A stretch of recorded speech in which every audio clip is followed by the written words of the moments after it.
Sehingga Ibu bikin sistem project based learning untuk mata kuliah HKI dengan menugaskan kepada para mahasiswa Ibu untuk melakukan sosialisasi KI. Jadi Ibu juga dalam rangka melakukan penilaian mata kuliah. Sebab sepertinya memang HKI ini walaupun kadang dia nggak kabut banget, tetapi kayak kemarin kayak Aulia bilang bahwa ada kebutuhan kompetisi lomba-lomba yang mewajibkan kalian untuk daftar KI-nya, ya kan? Cuman apa itu KI, bagaimana sistem pendaftarannya, mungkin masih banyak yang belum tahu ya di sini, sehingga kami hadir di sini untuk memberikan informasi terkait dengan kekayaan intelektual. Tapi untuk kesempatan pertama, karena Ibu juga harus bernilai, Ibu beri kesempatan ke abang atau teman? Ke teman kalian untuk menjelaskan soal KI dulu ya. Oke, silakan. Sebelumnya mohon maaf karena kita lagi sedikit terjadwal, lagi kedua kita jadinya jam 2.20 tadi kita baru masuk. Jadi sesuai dengan perkataan Yulia tadi, ini merupakan project based learning mahasiswa, di mana mahasiswa dilempar sama Yulia untuk bereksperimen menjelaskan tentang kekayaan intelektual. Bagi kita mahasiswa, HKI ini sangat penting rekan-rekan. Kenapa? Karena di sini hak cipta, hak paten untuk rekan-rekan sekalian mungkin lebih untuk mahasiswa-mahasiswi. Hak cipta itu yang paling lekat, kalau saya bilang itu adalah hak cipta dan hak paten. Kenapa? Karena hak cipta itu berkaitan dengan yang namanya karya rekan-rekan semua seperti lukisan, buku, bahkan kalau rekan-rekan sekalian mau bikin musik itu bisa. Itu di bagian dari hak cipta. Kemudian ada yang namanya hak paten secara garis besar. Hak paten ini inovasi-inovasi yang kan di bidang teknologi.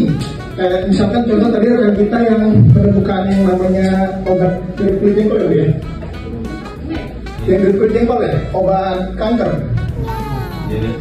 Oh diabetes, itu masuk ke hak paten.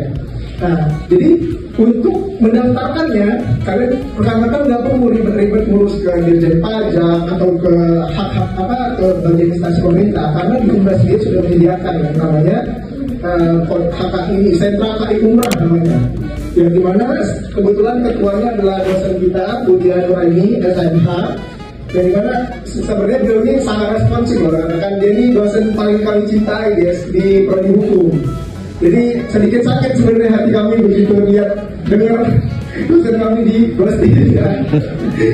Baik, secara garis besar kekayaan intelektual itu hak yang timbul dari hasil olah pikir yang menghasilkan suatu produk atau proses yang berguna untuk manusia. Nah, intinya besar tadi, salah satunya dari hak cipta dan hak paten. Mungkin mungkin kita lagi lah untuk kesempatan rekan-rekan sekalian yang lain untuk menjelaskan tentang HKI lebih dalam lagi ketimbang saya ya. Di sini saya akan menjelaskan tentang hak cipta. Hak cipta adalah hak eksklusif pencipta yang timbul secara otomatis setelah karya diwujudkan dalam bentuk nyata dan dipublikasikan.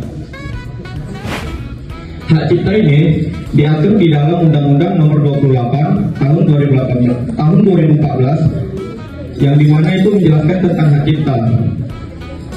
Yang dimaksud dengan hak eksklusif pencipta yaitu hak moral dan hak ekonomi. Hak cipta didapatkan secara otomatis setelah suatu karya dipublikasikan. Lama pelindungannya beragam sesuai dengan perwujudan karya ciptanya. Yang pertama itu pelindungan seumur hidup di atas 70 tahun setelah pencipta meninggal dunia.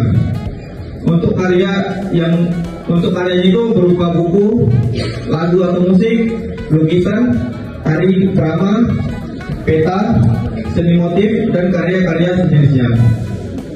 Selain itu, pelindungan 50 tahun sejak ciptaan pertama kali dipublikasikan.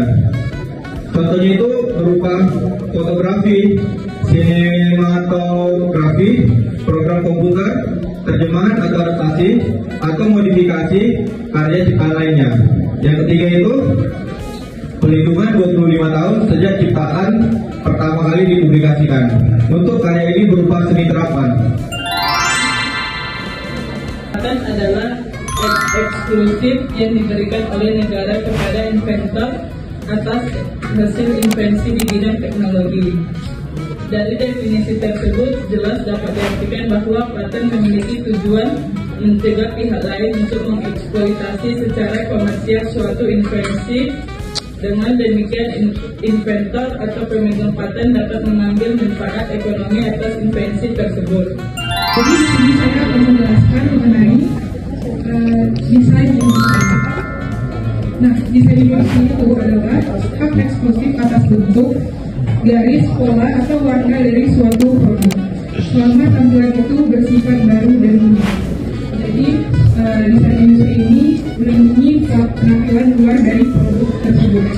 Kenapa desain industri ini sangat penting? Karena di era visual seperti sekarang, penampilan bisa jadi daya jual utama. Nah, intinya desain industri bukan soal apa barang itu bisa dilakukan atau gimana fungsinya, tapi bagaimana ia membuat kita tertarik hanya dengan melihatnya. Jadi kita sangat tertarik untuk melihat. Dan yang seperti itu layak dilindungi oleh hukum. Seperti yang saya bilang tadi, agar kreativitas kita tidak dicontek oleh orang-orang lain. Jadi desain industri ini ada diproduksi massal, yaitu desain ditujukan untuk produk yang dibuat dalam jumlah besar. Terus ada berorientasi pada pengguna, yaitu mengutamakan kenyamanan, keamanan, dan pengalaman pengguna.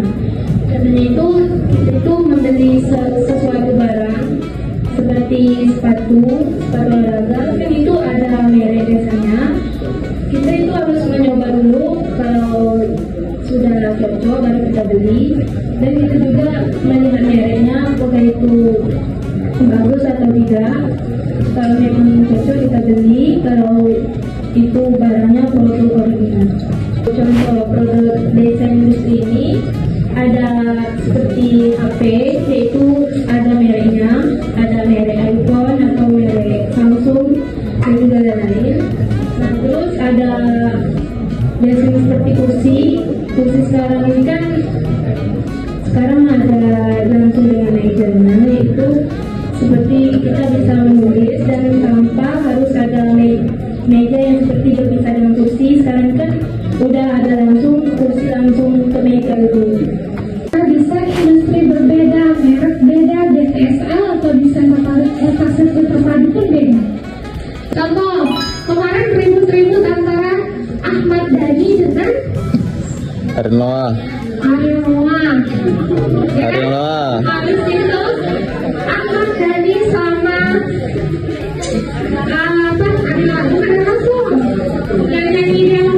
Once. ya kan, Michael. Itu deh. Ahmad Dhani itu bilang dia sebagai pencipta di bidang teknologi. Nah, bisa ada dua nih paten, ada namanya paten biasa, ada namanya paten sederhana. Kalau paten biasa itu tergantung istilahnya jumlah frame. Ada frame dalam pembuat deskripsi sebuah paten.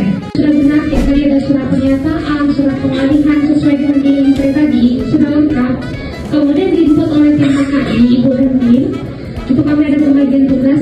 Itu 10 menit sertifikat hak cipta langsung keluar. Berbeda dengan paten.